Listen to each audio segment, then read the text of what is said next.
రాజన్న సిరిసిల్ల జిల్లా వేములవాడ రెండో బైపాస్ లో కూరగాయల రైతు మార్కెట్ కొనసాగుతుంది. దానికి కనీసం బాత్రూమ్ స్వభావం లేనటువంటి పరిస్థితి. ఇలా ప్రధానంగా చూస్తే గత ప్రభుత్వంలో ఈ మార్కెట్ ఎప్పటికీ ప్రజలకు ఉపయోగపడేకరంగా ఇక్కడే ఉంచాలని కోరడం జరిగింది.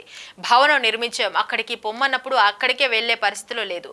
ప్రజలకు ఉపయోగపడేకరంగా ఉండాలని మార్కెట్ ఇక్కడే ఉండాలని కోరటం జరిగింది. కానీ ఆ మార్కెట్ లో వారి దగ్గర కాంట్రాక్ట్ గా టై బజార్ హౌసులు చేయడం జరుగుతుంది. కానీ ఎలాంటి ఒక ట్రిప్పు మట్టిపోయకుండా వారిని అలాగే వదిలేసిన పరిస్థితి. గత ప్రభుత్వంలో ఎన్నో ధర్మాలు చేసినప్పటికీ వారి యొక్క సమస్య పరిష్కరించిన పాపాన పోలేదు. కానీ ఇన్ని రోజులుగా అక్కడ కూరగాయలు అమ్ముతూ మహిళలు ఎంతో మంది, పల్లెటూళ్ల నుంచి రైతులు కూడా మహిళలు వస్తూ ఉన్నారు. కానీ బాత్రూమ్, భవనం, మంచినీటి సౌకర్యం లేదు. వెంటనే అధికారులు, పాలకవర్గం వారి మీద ఆలోచన చేసి బాత్రూంలో నిర్మించాలి, వారికి మంచినీటి సౌకర్యం కల్పించాలని ఏఐటీయూసీ జిల్లా ప్రధాన కార్యదర్శి సిపిఐ వేములవాడ నియోజకవర్గ ఇన్ఛార్జి కడారి రాములు డిమాండ్ చేశారు.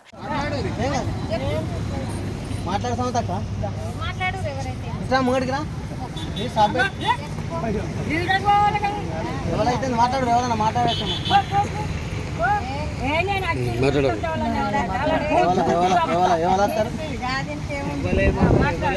సిరిసిల్ల జిల్లా వేములవాడలో ఈరోజు ప్రధానంగా చూస్తే ఈ ఒక మార్కెట్, రైతు మార్కెట్ రెండు కూడా ఇక్కడనే పెట్టడం జరుగుతూ ఉంది. గతంలో అక్కడ ఇక భవనం నిర్మించడం, అక్కడికి పొమ్మంటే పోమని చెప్పడం జరిగింది. ప్రధానంగా ఇక అచ్చపోయే వాళ్ళకు సౌకర్యంగా ఉంటుందని ఇక్కడనే పెడదామని కర్మియార్లో ఎన్నో చోట్ల ఉన్నాయి ఇవాళ మార్కెట్లు, కూరగాయల మార్కెట్లు. ఇలా ప్రజలకు అనుకూలంగా ఎక్కడైతే ఉంటుందో అక్కడ మార్కెట్ పెట్టుకుంటానికి కూడా సిరిసిల్లలో, పెద్ద బజార్లో కానీ ఎక్కడ చూసినా మార్కెట్లు ఉన్నాయి అందుబాటులో. ఇవాళ ఎమ్లవాడలో చూసుకున్నట్టుంటే ప్రధానంగా ఈ ఒక్క మార్కెట్లో వీళ్ళు స్వయంగా మొరం కొనుకొచ్చుకొని పోసుకున్నటువంటి పరిస్థితి. ఇవాళ నీళ్లు నిలిచినా కూడా ఎలాంటి పట్టించుకోలేని ఇవాళ అధికారులు కానీ, ఇలా నగర పాలక వర్గం కానీ